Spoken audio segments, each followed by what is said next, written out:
AQ Studios, known for making Milas Angelica, are starting a new deep-sea analog horror called Codex Aquazone. And as you've read in the title, I think I've already got the story figured out. So how could I already know the story from a 1-minute trailer, you might ask?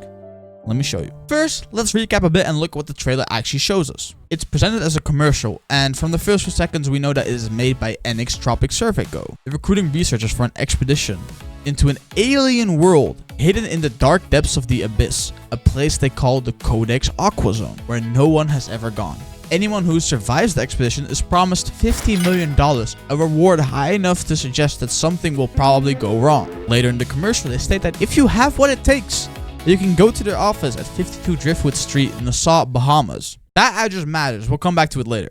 This is where the commercial breaks down, and the rest of the trailer is found footage from different places and times. The first few seconds consist of 3 different videos, one showing an oil rig and the other 2 showing what's outside and inside of the submarine itself. But it's the last 2 clips we see where things start to feel wrong. Both shots are taken from inside the submarine looking out.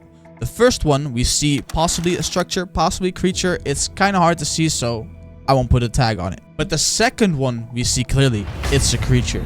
And it's either crawling on the submarine or along a surface that's right next to the submarine. This is also the part where the commercial and so the trailer ends. Now that we've seen what the trailer shows us, what can we already get out of the story? This organization is up to something.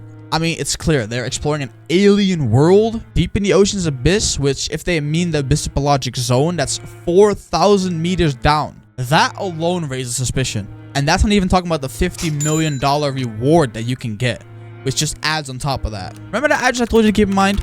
Now, I couldn't find an actual 52 Driftwood Street in Nassau, Bahamas. But if we just take the place of Nassau, Bahamas, and layer another image slowly on top of it, you can see that their office is either located inside or just outside of the Bermuda Triangle, depending on which image you reference. This strongly suggests that the expedition itself will be taking place inside of the Bermuda Triangle at 4,000 meters deep.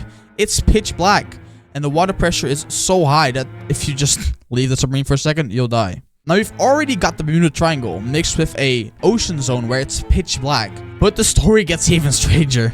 Before that though, the Bermuda Triangle is unofficial, yet famous for mysterious disappearances of planes and ships, with theories ranging from aliens to ancient technology. This comes in play. Now, the words alien world are said in the trailer, and I've got something that might link ancient technology to this, so hear me out. If we're already willing to consider myths surrounding the Bermuda Triangle, there's one legend many believe could be connected to it. The myth of Atlantis tells us of a powerful ancient civilization that sank beneath the ocean, disappearing forever. It's better known today as the lost city of Atlantis. Some theories actually place Atlantis at the bottom of the Bermuda Triangle, suggesting its ancient technology could explain the region's disappearances. So how does this all connect, you might say? NX Tropic Survey Co. may be a front organization, possibly tied to government-funded exploration of the Bermuda Triangle.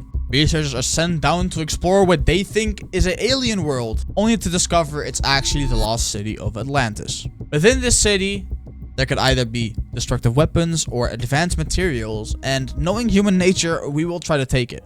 That act alone would be enough to anger whatever or whoever still resides there. It becomes a cycle. They attack because they took their stuff, we attack because they attacked, and they attack again, and so on. This is what I think will be the foundation of the story, and from here on, everything will just escalate. If Codex Aquazone follows even half the scale of Milas Angelica, it could once again become a world-ending threat. Now, about that world-ending threat, this is where things start to get a little weird, so stick with me. Using Milas Angelica as a reference point, the threats in the series grow larger and more powerful over time. If Codex Aquazone follows a similar pattern, the earliest creatures we would see would probably be the weakest. I imagine some sort of amphibious humanoid being, something resembling the Solarians from the Mass Effect series and the creature from the Shape of Water movie. I'm just talking purely about looks, not like what they do. To explain what they might do, I'm going to use Lovecraftian mythology. These beings are known as the Deep Ones. They inhabit submerged cities, serve Dagon, and worship ancient oceanic gods. Keep that last part in mind, because this is where the theory escalates. At some point, we'll meet Dagon, the ruler of the Deep Ones, and one of Lovecraftian's primary ocean deities, deeply tied to water and marine life. At this point, Dagon alone could be represented as a cosmic level threat, and could serve as the final catastrophe of Codex Aquazone. But I think it goes even further. If we actually follow this mythology, one final entity stands above them all. Cthulhu. I think Cthulhu could either be summoned by the Deep Ones as a last resort, or just wake up from its slumber because of the fighting. Seeing humanity try to battle a threat as Cthulhu could be the endgame, the world-ending threat that will be on the same scale as Azazel in Milus Angelica, and possibly even beyond it, bringing in unbelievable destruction and casualties. So that's what I think the core of Codex Aquazone's story could be. Will this actually be the story? Who knows? We won't have to wait long since the first episode is dropping this month, January 2026. What do you think the story of Codex Aquazone could be? Let me know in the comments. And of course, support AQ Studios. Their links will be in the description. And while you're there, be sure to like, subscribe, and hit the notifications so you never miss a new upload.